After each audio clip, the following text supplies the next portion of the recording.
Hello दोस्तों, कैसे हैं आप। उम्मीद है कि आप स्वस्थ होंगे। आज मैं आपको एक लव स्टोरी सुनाने जा रही हूँ। तो स्टोरी स्टार्ट करते हैं। शाम के 5 बज रहे थे। आसमां साफ थी, हल्की ठंडी हवाएं चल रही थी।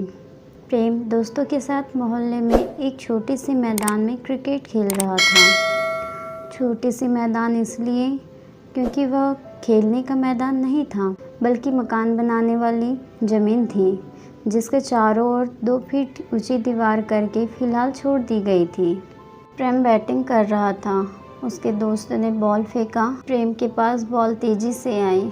उसने चौका मारने के लिए बॉल पर जोरदार प्रहार किया। बॉल सीधी पम्मी आंटी के घर के अंदर चली गई। पम्मी आंटी उनके मोहल्ले की सबसे प्यारी और सबसे अच्छी आंटी थी। वह मोहल्ले के सभी बच्चों को काफ़ी प्यार करती थी। उनके 2 बेटे और एक बेटी भी हैं, जो अपनी फैमिली के साथ मद्रास में ही रहते हैं। वहाँ कोई सरकारी नौकरी करते हैं, जिसके कारण उन लोगों का यहाँ आना जाना बहुत ही कम होता है। वैसे उन लोग पम्मी आंटी को भी वहाँ लेकर जाना चाहते थे, परंतु आंटी घर छोड़कर मद्रास जाना नहीं चाहती थी, जिसके कारण आंटी यहीं रहती थी और मकान को किराए पर देती थी। प्रेम बॉल लेने के लिए पम्मी आंटी के घर के अंदर गया। वह अपनी नज़रें इधर उधर बॉल ढूंढने के लिए दौड़ा रहा था।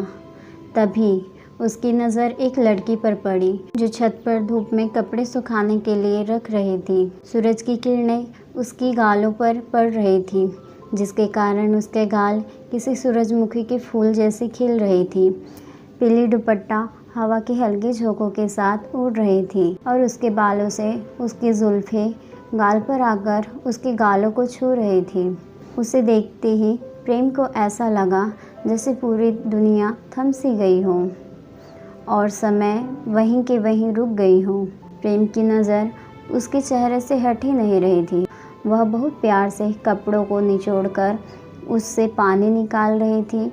अचानक उसकी नज़र प्रेम से मिल गई। प्रेम को देखकर वह चौंक गई, मगर प्रेम उसे देखता ही रहा।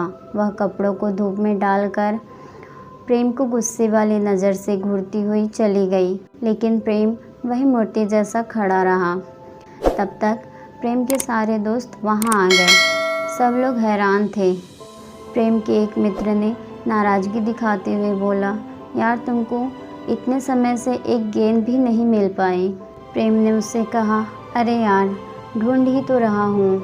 उसके यह बोलते ही पम्मी आंटी वहाँ आ गई और आकर बोली, बेटा क्या हुआ। प्रेम ने कहा, आंटी इधर हम लोगों की गेंद आई है, उसे ही ढूंढ रहा हूँ, परंतु मिल नहीं रही है। पम्मी आंटी ने कहा, रुको मैं देखती हूँ। आंटी कुछ ही मिनट के बाद गेंद को अपने हाथ में लेकर उन सभी लोगों के पास आए।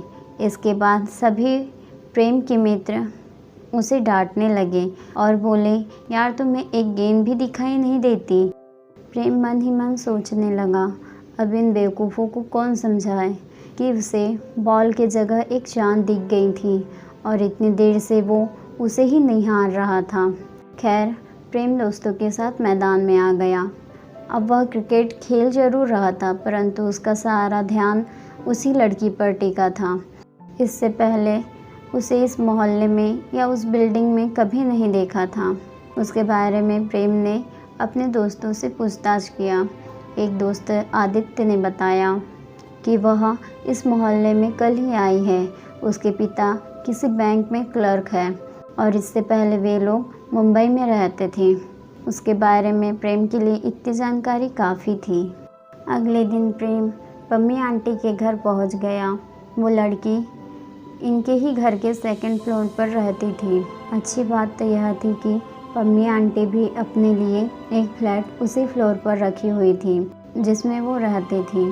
प्रेम कॉरिडोर से होते हुए उनके कमरे की तरफ जा ही रहा था, तभी अचानक से उसकी नज़र फिर से उसी लड़की पर पड़ी। लड़की हाथ में एक चाय की प्याली ली हुई थी। वह एकटक प्रेम को ही देखने लगी और फिर वो भी पम्मी आंटी के कमरे की ओर चल दी। कुछ मिनट बाद वो दोनों पम्मी आंटी के सामने बैठे थे। ये स्मिता है, कल ही यहाँ शिफ्ट हुई है। आंटी ने उसके बारे में कुछ बिना पूछे ही प्रेम को बता दिया। आंटी की बात सुनकर स्मिता ने प्रेम की तरफ देखकर बोला हेलो। उसके हेलो के बदले प्रेम भी हल्की सी मुस्कान के साथ हेलो बोल दिया। कसम से सुबह की सूरज की किरणों से कहीं ज़्यादा चमकीले उसकी आंखें थीं। गुलाब से ज़्यादा गुलाबी उसके होंठ थे और गाल किसी कश्मीरी सेब से कम लाल नहीं थे। प्रेम तिरछी नज़र से उसे देख रहा था, तभी उसकी नज़र प्रेम के चेहरे पर पड़ी। प्रेम ने झट से अपनी नज़र दूसरी ओर फेर लिया। कुछ समय वहाँ बैठने के बाद प्रेम अपने घर चला गया। प्रेम पम्मी आंटी के घर तो अकेला गया था, परंतु वापस आते वक्त स्मिता की तस्वीर दिल में कैद कर लाया था। अब स्मिता को आए हुए 2-3 महीने हो चुके थे। प्रेम और स्मिता के बीच दोस्ती भी हो चुकी थी। वे दोनों कभी कभी एक साथ उसके छत पर बैडमिंटन भी खेल लिया करते थे। प्रेम उसके लिए एक दोस्त से ज़्यादा कुछ नहीं था, परंतु प्रेम के लिए वह एक दोस्त से बढ़कर कहीं ज़्यादा थी। प्रेम उसे प्यार करने लगा था। अब उससे बिना मिले या बिना बात किए एक पल भी रहना प्रेम के लिए मुश्किल होने लगा था। एक दिन प्रेम स्कूल से वापस आकर अपने कमरे में ड्रेस बदल रहा था। तभी प्रेम का छोटा भाई उसके पास आया और उसने कहा कि स्मिता दीदी की तबीयत सुबह से ही ख़राब है। यह सुनकर प्रेम नर्वस हो गया और उससे मिलने के लिए उसका दिल बेचैन हो उठा।